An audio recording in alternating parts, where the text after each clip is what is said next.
You know what's so fascinating about this story? Prince Philip didn't need to say a single word. For more than 70 years, he did one thing better than almost anyone in the royal family. He showed up. State dinners, foreign tours, family ceremonies. No matter what he personally thought, he was there. That's why what happened on April 9th, 2005 was so extraordinary. That was the day Prince Charles finally married Camilla Parker Bowles. And Prince Philip?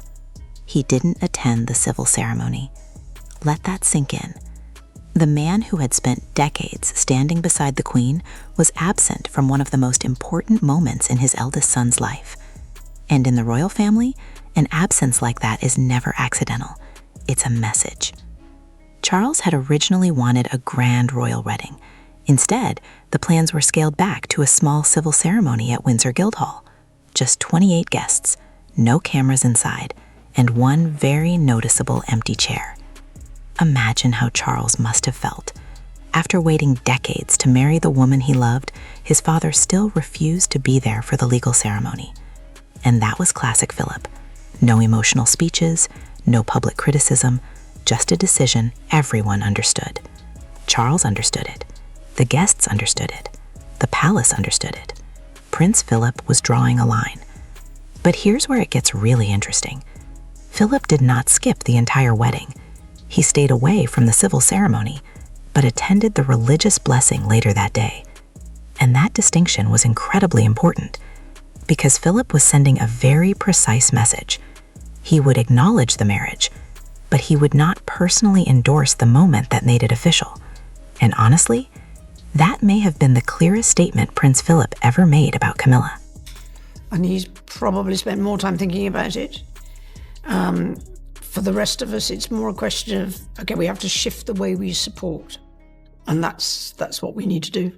And what does that shift look like for you? Well, that's we don't know yet. I mean, there was an order to the years because my mother didn't change very much. So here's the big question. Was Prince Philip acting out of principle, or was he punishing Charles? Because those are two very different things, and your answer probably changes how you see this entire story. Quick question for you. Do you think Philip was protecting the monarchy or humiliating his son on the day Charles finally married the woman he loved? Let me know in the comments. Now, to understand Philip's decision, you have to understand his beliefs. Philip was born into the Greek Orthodox Church, and in that tradition, marriage is taken extremely seriously.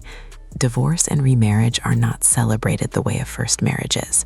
They're viewed with a much more cautious, almost penitential attitude. So from Philip's perspective, this wasn't a simple wedding. Charles had already been married. That marriage ended in one of the most public and painful royal scandals in history.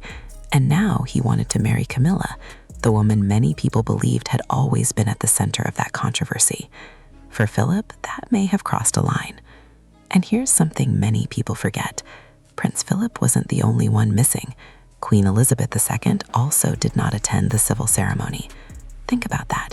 The future king was legally marrying Camilla, and neither of his parents were in the room. Officially, the Queen's absence was explained by her role as Supreme Governor of the Church of England. A civil registry office was seen as an inappropriate setting. But Philip had no such constitutional reason. He simply chose not to go, and that choice spoke volumes. Still, this wasn't a total rejection, because later that same day, Philip did attend the religious blessing at St. George's Chapel. More than 800 guests were there. Cameras were rolling. The Archbishop of Canterbury led the service. And during the ceremony, Charles and Camilla publicly acknowledged their manifold sins and wickedness, using words from the 1662 Book of Common Prayer. Just imagine that moment. After decades of controversy, they stood before the world and asked for forgiveness, and Prince Philip was there to witness it. That tells you everything. His no had not become a full yes, but it had become something more nuanced. Philip would not attend the legal ceremony that made the marriage official, but he would attend the service where Charles and Camilla publicly acknowledged the past and sought the church's blessing. In other words, Philip was willing to recognize the marriage, but only on terms he believed respected the institution. And honestly, That may have been the most carefully calculated decision he ever made. Not emotional, not impulsive. Just one final, silent statement from a man who understood that sometimes the most powerful message is the one you never say out loud. We kind of knew what the rhythm of the year was. So things like that will change, and how we are part of the support for the monarchy may change slightly. Who knows? And when you hear sometimes people refer to a slimmed down monarchy, I can't imagine what that might mean for a role like yours. I don't know how many more hours in the day you have to take more things on. Well, I think the slim down was said in a day when there were a few more people around to make that seem like a justifiable. Right. So by this point, we have to ask the same question again. Was Prince Philip defending the monarchy, or was he punishing Charles? Honestly, I'm not sure the answer is completely clear, and that's what makes the story so fascinating. But Philip wasn't the only one sending a message. The Queen was too. She just did it in a very different way. No speeches, no interviews, just paperwork. In February 2005, Clarence House announced that after marrying Charles, Camilla would not use the title Princess of Wales. Instead, she would be known as the Duchess of Cornwall. And when Charles became king, the plan was for her to be called Princess Consort, not Queen. That was a huge decision, because legally, Camilla would have become queen automatically. There was no law stopping it. So this wasn't a legal issue. It was a choice, a very deliberate one. And the message was clear. Camilla was being accepted, but only with limits.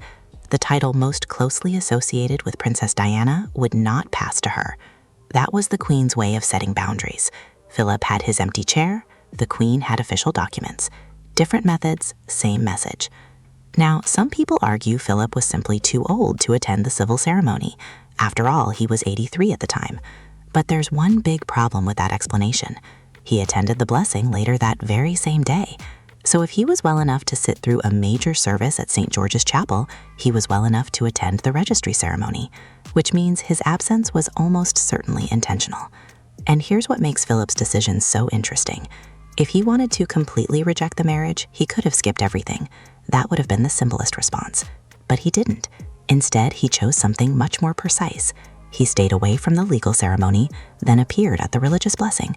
It was a carefully drawn line, not a total rejection, not full approval either, just a very deliberate statement from a man who knew exactly what every gesture would mean. And once you see that, it becomes clear this wedding was never just a family event.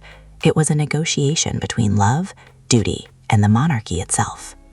My role, I have a role as Colonel of the Blues and Rolls in the Household Cavalry Regiment, as Goldstick. And Goldstick was the original close protection officer. So that is a role that I was asked if I'd like to do for this coronation.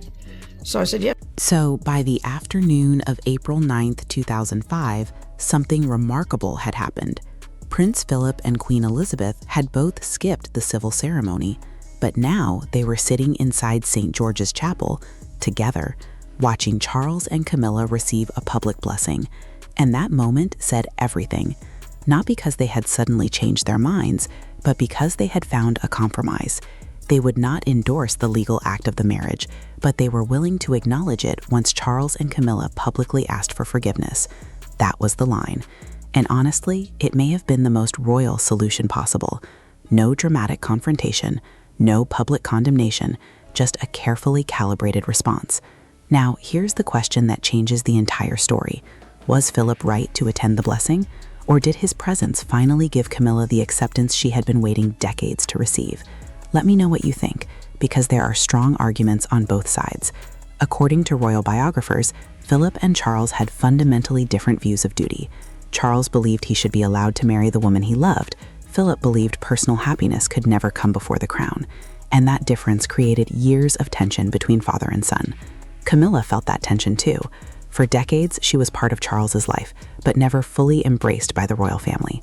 She was tolerated, not warmly welcomed, and that had to be incredibly difficult.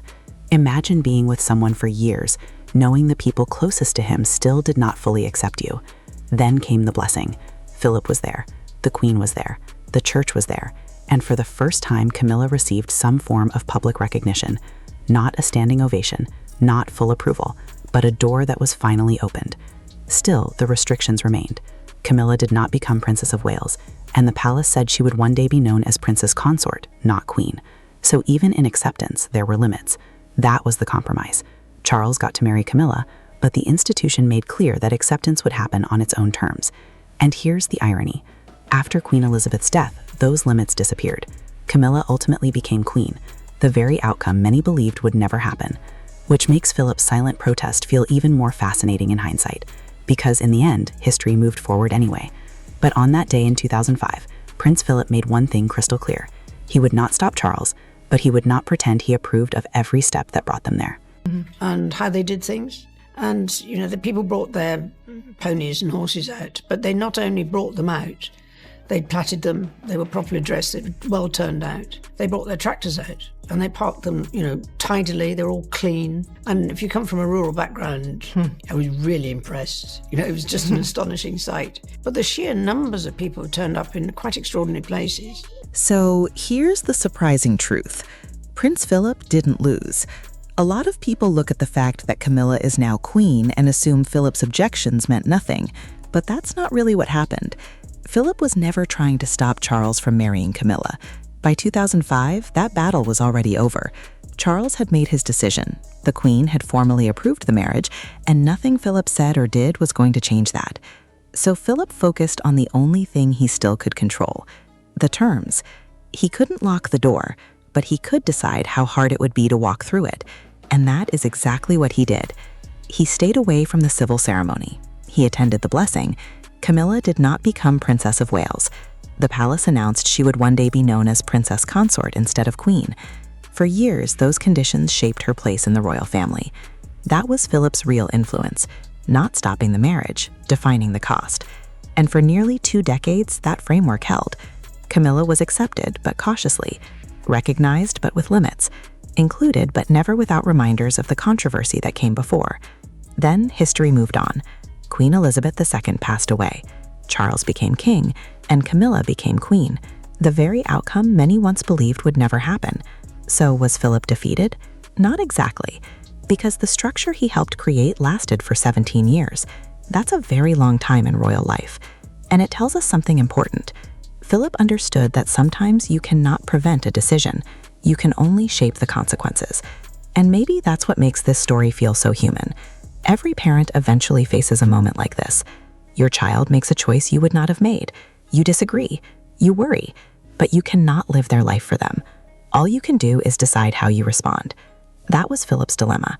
He could not choose for Charles, but he could make his position unmistakably clear.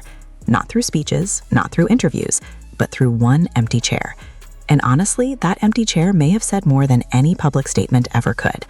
Because in the royal family, presence is approval, and absence can speak volumes. Prince Philip died on April 9, 2021, exactly 16 years after Charles and Camilla's wedding day. A remarkable coincidence. And by then, the world had changed. Camilla had become a respected senior royal. Public opinion had softened. The woman once viewed as unacceptable was now firmly at the center of the monarchy. But if you look back to that day in 2005, one image still stands out. Not the ceremony, not the blessing, not the headlines, just an empty chair. A silent decision by a man who understood the power of symbolism better than almost anyone. He didn't stop the marriage, he didn't stop Camilla, but he made sure everyone understood that acceptance came with conditions, and that may be the most Prince Philip thing of all. So what do you think? Was Prince Philip right to attend the blessing while skipping the civil ceremony? Or did that final gesture give Camilla the approval she had been waiting decades to receive?